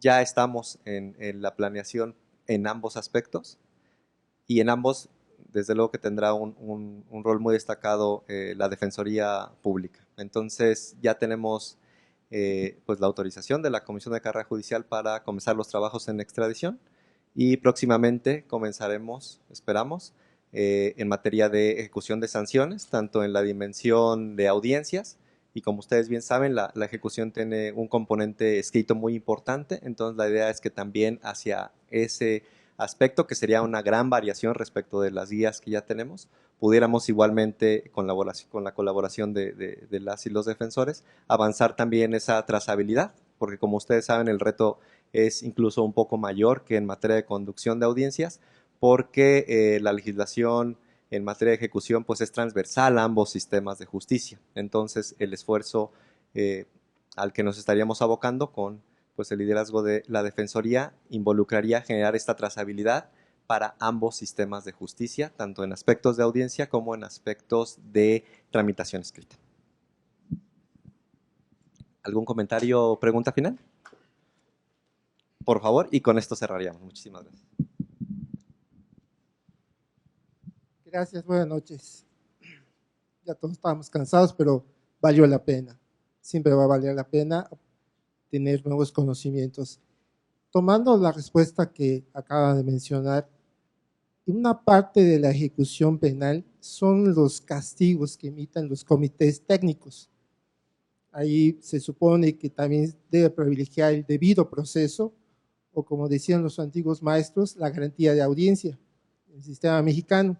¿Se tomaría en cuenta la forma como una sana práctica lo que tienen que ser los comités técnicos de los centros de reclusión en todo el país para unificar, mejorar, depurar y, como dicen muy bien las señoras y el señor juez, transparentar y una rendición de cuentas para todos y todos los mexicanos? ¿Sería tomado en cuenta por parte del Consejo de la Judicatura Federal? Le agradezco la atención. Sí, claro. No sé si algún juez quisiera atender eso, si no, yo podría avanzar tal vez una respuesta. El primer reto, como ya se aludió al inicio, y que será sin duda el reto de los que integren este grupo de trabajo en materia de ejecución, es que la primera tarea, que les tomó varias horas de la primera sesión a las y los jueces de estos grupos de trabajo, fue hacer el catálogo de posibles audiencias, el listado. Este número ya redondo de 143 audiencias fue prácticamente el resultado final de los trabajos. Al inicio hubo muchas audiencias que se terminaron eliminando, que se advirtió que se duplicaban. Entonces, en materia de ejecución, sin duda que la primera tarea que abordaría un grupo de trabajo en este tipo sería hacer el listado, para efectos de delimitar qué es lo que sí cae dentro del ámbito de este tipo de trabajo y cuál no, atendiendo a lo que ustedes pues identifican perfectamente de esta doble instancia, ¿no? Que es la materia de ejecución, la tramitación, digamos, de la petición en la sede administrativa y la parte ya del control jurisdiccional. Entonces, estaremos muy atentos de ese catálogo por parte de las y los jueces de este grupo. Entonces, no restaría más que agradecerle a todas y todos ustedes, destacadamente a las juezas y el juez, agradecer la hospitalidad de esta defensoría y la oportunidad de poderles transmitir la experiencia de este libro, que lo es, pero como han podido advertir ustedes, más que un documento de consulta, es una herramienta de política judicial. Así fue concebida por el magistrado Constancio Carrasco hace unos años, y ha sido un verdadero gusto acompañar estos trabajos con gente tan talentosa y estar aquí el día de hoy. Entonces, muchísimas gracias, muy buena tarde.